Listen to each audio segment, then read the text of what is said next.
Santo. Amén. Nos hemos reunido, como decimos en misa, para dar gloria a Dios.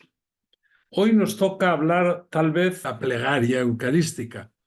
La semana pasada hablamos del prefacio, lo que se hace antes de hacer, antes de fabricar el sacramento, porque teológicamente se llama así. El sacerdote fabrica el sacramento. Hay 4 plegarias que son las más usuales y otras 9 que son menos usuales, que pues, son para con niños, para la reconciliación, pero vamos a hablar de las 4 más frecuentes, es decir, las que estamos más acostumbrados a escuchar. Todas contienen en cierta forma lo mismo, es decir, todas las plegarias nos hablan del mismo misterio. La primera plegaria se llama el canon romano. Es la plegaria más antigua. Es pues prácticamente desde los principios del cristianismo. Es una plegaria muy larga, tiene muchos gestos simbólicos y por ello se realiza menos veces. Aunque hay ciertas solemnidades y ciertas fiestas del año donde se usa especialmente, pues porque se citan a los apóstoles o a los santos que están en la plegaria, o porque la solemnidad del momento así lo requiere. Se le puede aplicar cualquier prefacio, puesto que no tiene prefacio propio. La segunda plegaria eucarística tiene un prefacio propio. Es tal vez la que más se utiliza porque es la más corta y, aunque tiene un prefacio propio, puede sustituirse por otro prefacio. Y muchas veces, sobre todo los sacerdotes que tienen dificultad de lectura o que son mayores, la prefieren por eso, porque es bastante más corta, ¿no? Se la voy a leer, creo que todos la recordarán, pero se la voy a leer justo después del santo. Dice así: Santo eres en verdad, Señor, fuente de toda santidad. Este es el embolismo del santo, porque repite las palabras de la oración anterior. Por eso te pedimos que santifiques estos dones con la efusión de tu Espíritu, de manera que sean para nosotros cuerpo, y entre cuerpo y sangre el sacerdote trazará la cruz sobre el pan y el vino. Sangre de Jesucristo nuestro Señor. En ese momento el sacerdote, que ha tenido las manos colocadas como si fueran un toldo, una sombra sobre el cáliz y el pan, las unirá en actitud de oración y dirá: el cual, cuando iba a ser entregado a su pasión voluntariamente aceptada, recuerden siempre que Jesús aceptó voluntariamente la pasión. No le obligaron a aceptarla, él la aceptó voluntariamente.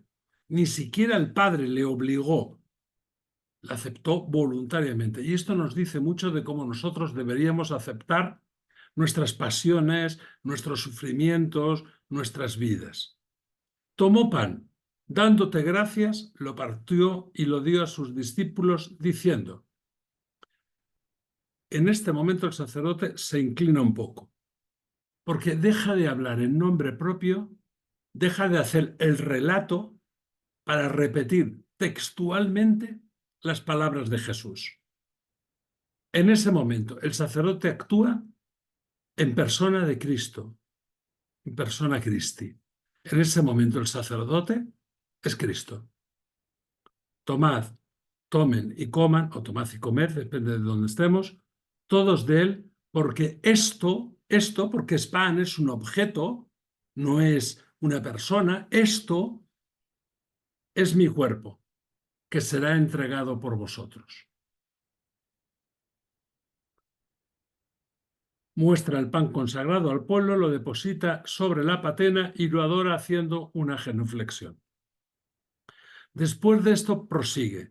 Del mismo modo, acabada la cena, tomó el cáliz y dándote gracias de nuevo, lo pasó a sus discípulos diciendo: tomen y beban, o tomad y bebed, todos de él, porque es el cáliz de mi sangre, sangre de la alianza nueva y eterna, que será derramada por vosotros y por todos los hombres para el perdón de los pecados. Haced esto en conmemoración mía. Si se fijan, hay dos fórmulas distintas para el pan y para el cáliz. Mientras que en el cáliz dirá, esto es mi cuerpo, en el cáliz dice, porque este es el cáliz de mi sangre, sangre de la alianza nueva y eterna, que será derramada por vosotros y por todos los hombres para el perdón de los pecados. Hasta tal punto era importante el cáliz que en la antigüedad, y todavía en el rito de las iglesias ortodoxas, el cáliz es el fundamento de la comunión. El pan se sumerge en el vino y se dan juntos. Lo que tenía mayor trascendencia era el cáliz por ser la sangre del Señor, que se ofrece como el cordero en sacrificio por nosotros. Y dice, haced esto refiriéndose a todo lo anterior en conmemoración mía. La Santa Misa no es un recuerdo como que, no es una representación teatral, es conmemorar, es decir, hacer memoria viva del hecho. Podríamos decir que es repetida la Santa Cena. Desde la Santa Cena hasta hoy es un solo acto litúrgico. El sacerdote, cuando consagra, lo que hace es participar de nuevo en aquella consagración de Cristo, porque es Cristo el que sigue consagrando. El sacerdote fabrica el sacramento, hace los gestos, parte, pide al Señor, pero quien consagra es el Espíritu. Y lo consagra porque es Cristo el que está siendo consagrado en el pan, es el sacerdote, es Cristo, y el altar es Cristo sobre el que se ofrece el sacrificio, el cordero. Es un momento de una trascendencia tal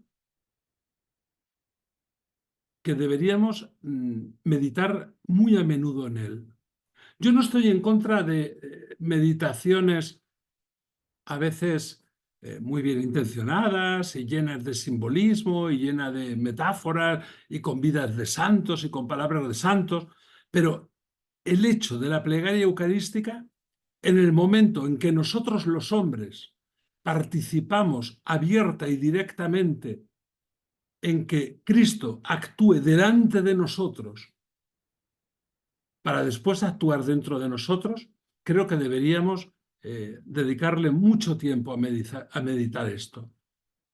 No desde el punto de vista devocional, desde el punto de vista del amor. Del amor, ¿eh? O sea, la Eucaristía es la muestra de amor que tiene Dios por nosotros, que se da a sí mismo, se da a su Hijo para que Él sea como nosotros, que es en la encarnación, para que nosotros seamos como Él. Es un principio de teología que se llama la cristificación. Durante la Eucaristía nos cristificamos, nos convertimos en pequeños Cristos que, sumado al Cristo único, configuran el Cristo total. Vamos siendo Cristos con minúscula, pero caminando hacia el Cristo con mayúsculas. Somos lo que comemos. Y ese momento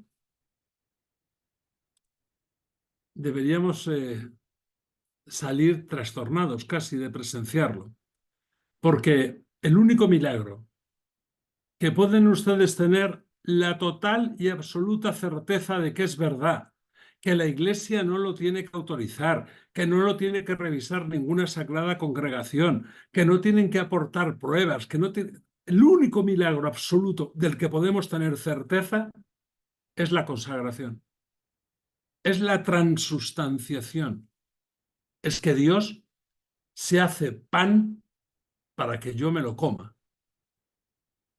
Dios se hace vino, se hace sangre en el vino para que nosotros no lo bebamos. Y reunidos el cuerpo y la sangre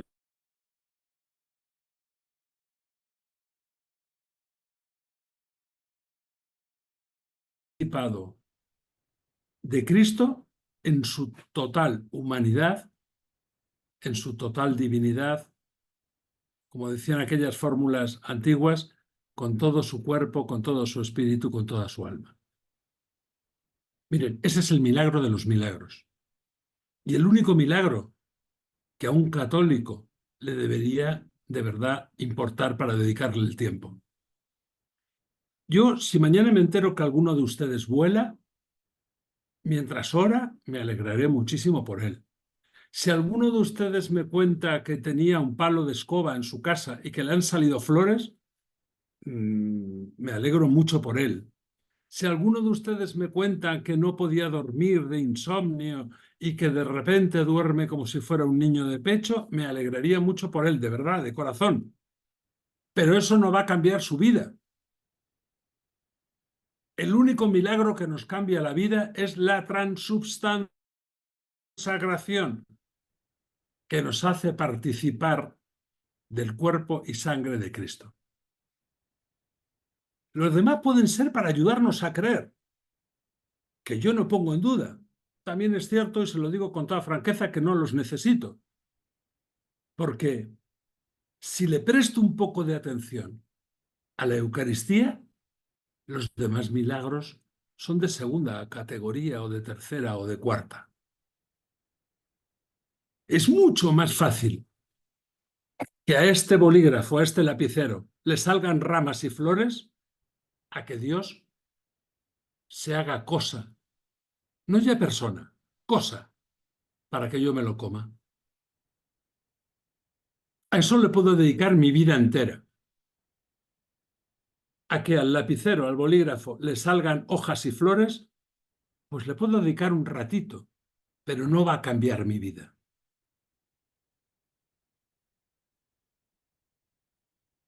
Es el elemento consecratorio, es ese momento sublime en el que todos participamos, el único momento de la Eucaristía, de toda la celebración de la misa, donde dice los manuales de liturgia, donde dice la ordenación del misal romano, que nos ponemos de rodillas.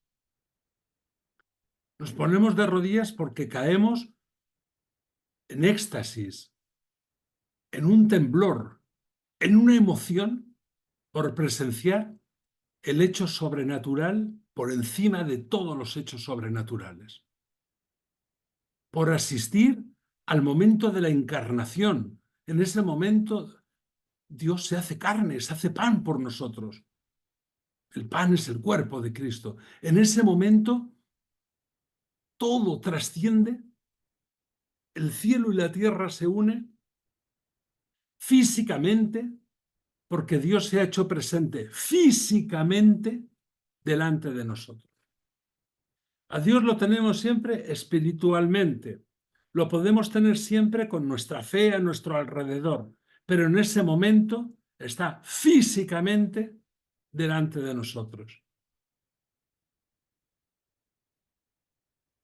Y eso es para dedicarle la vida, no un rato.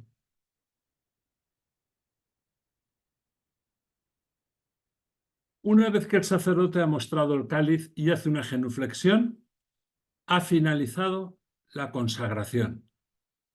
Es en el momento que todos nos ponemos de pie y después de habernos puesto de pie, el sacerdote dirá: este es el sacramento de nuestra fe, o anunciamos tu muerte, alguna de las fórmulas, porque necesitamos decir la respuesta, ¿no?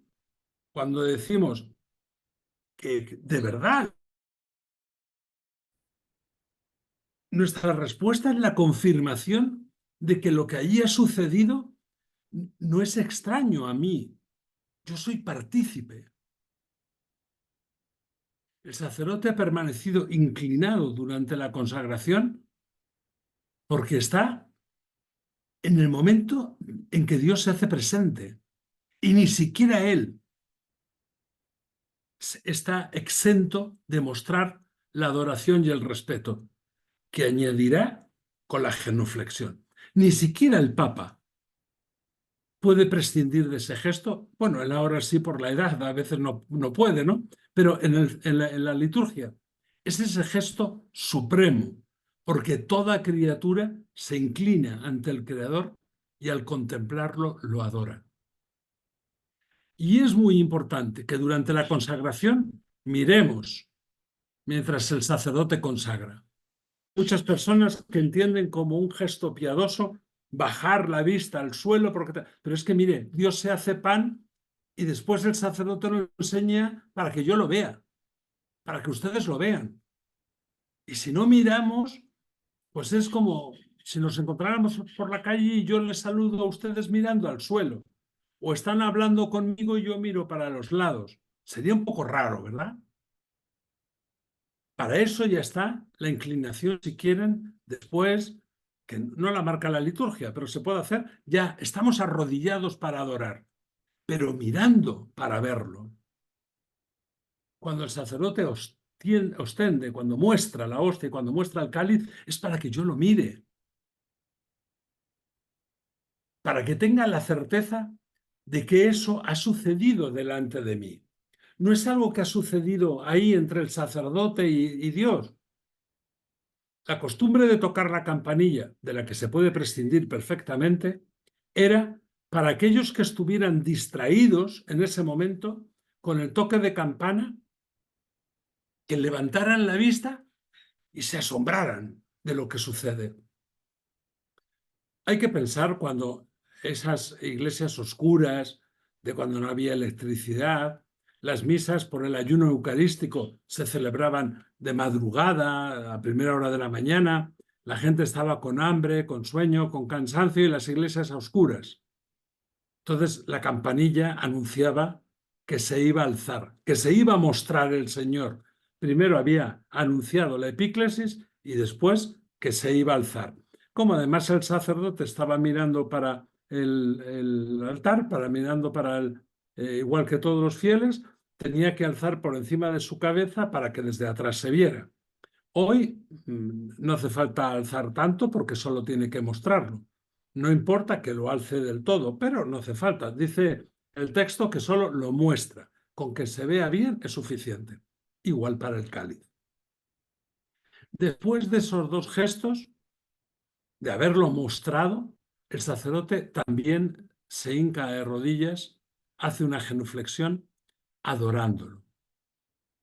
Finaliza esa adoración y comienza lo que se llama en liturgia la segunda epíclesis, porque primero se consagró y se ofrecieron los dones del pan y el vino, pero ahora viene una segunda, que es donde más quiero incidir hoy.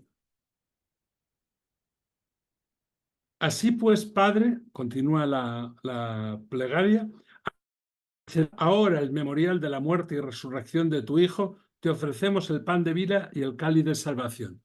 Y te damos gracias porque nos haces dignos de servirte en tu presencia. Servirte en tu presencia. Nos haces dignos. Todos estamos sirviendo en su presencia. No solo el sacerdote, no solo el acólito, no solo el diácono, no solo el obispo. Todos los que estamos en misa estamos sirviéndole en su presencia. Cada uno con el papel, con la misión, con la parte que le corresponde. Acuérdate, Señor, dice la plegaria, de tu iglesia extendida por toda la tierra, con el Papa Francisco, con nuestro obispo y los pastores. Esto continúa, pero esa segunda epíclesis que les hablaba viene justo entre esta parte, que es el memento de vivos, y lo que antes les decía que era la participación. Acuérdate, te pedimos humildemente que el Espíritu Santo congregue en la unidad a cuantos participamos del cuerpo y sangre de Cristo. Te pedimos humildemente que el Espíritu Santo, ese es el que nos une. El Espíritu Santo es el que une a todos los que participamos. Podríamos decir que en ese momento el Espíritu Santo es, pues, como una especie de pegamento que nos une a todos, a mí con ustedes, a ustedes conmigo, a mis hermanos conmigo, a mis hermanos con ustedes, porque la Eucaristía nos une a todos y entramos en esa unión a ser parte de la consagración.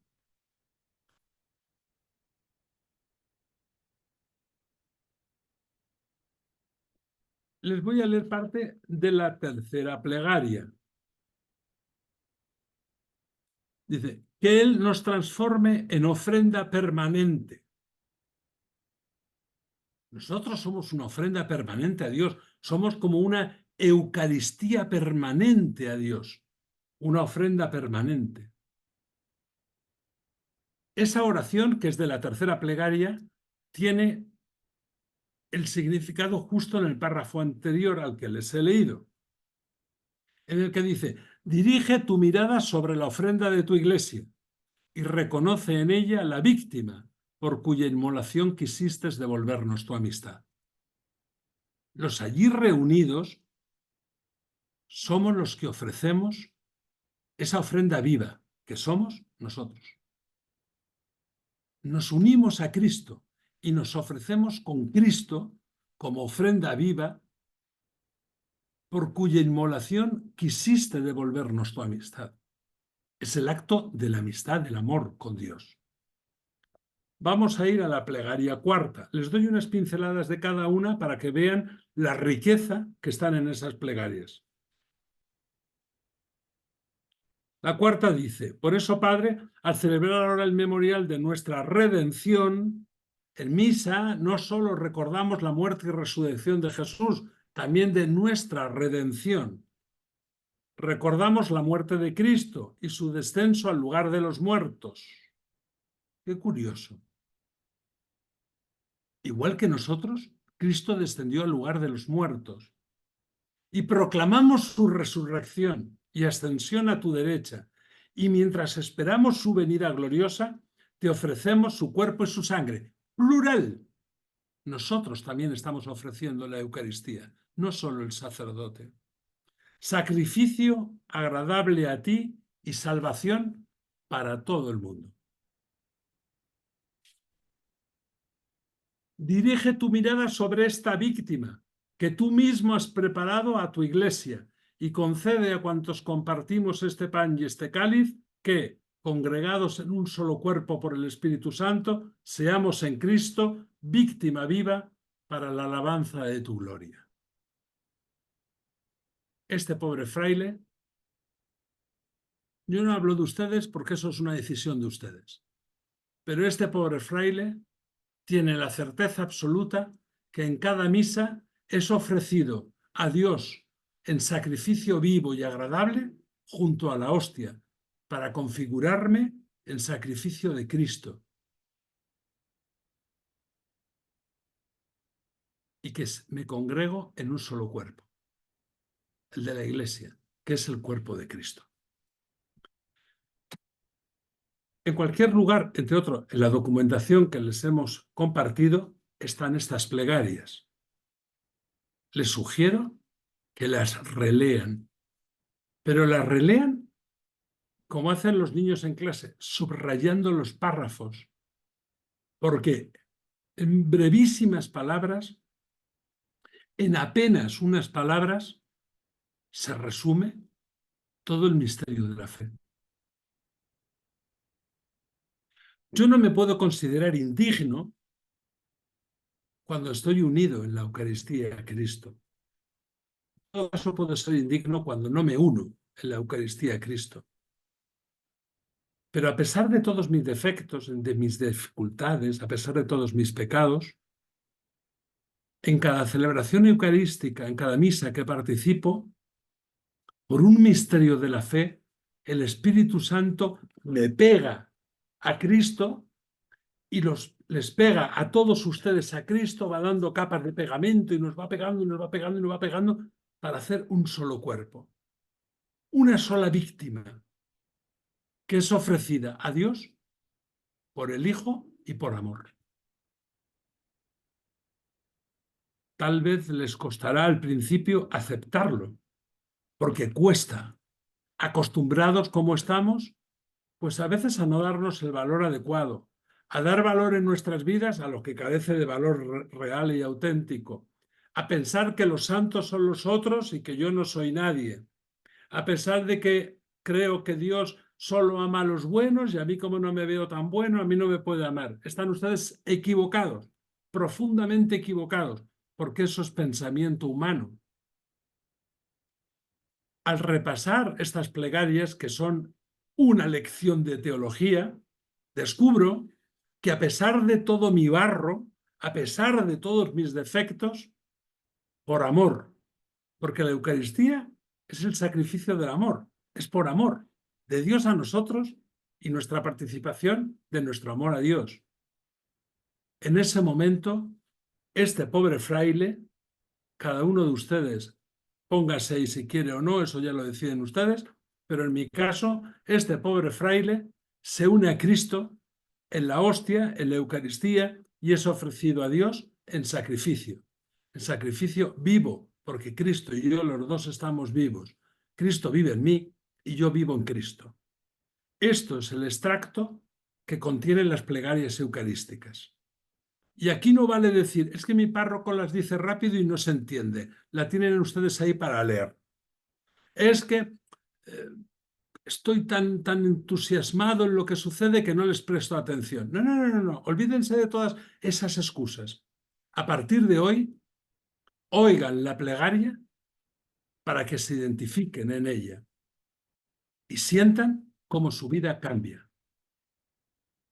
Porque si la Eucaristía fuera un medicamento y llevan tomándolo años y años y años y años sin ningún resultado positivo, si siguen siendo igual cada año, cada minuto, cada día, cada hora que pasa, algo está fallando mal.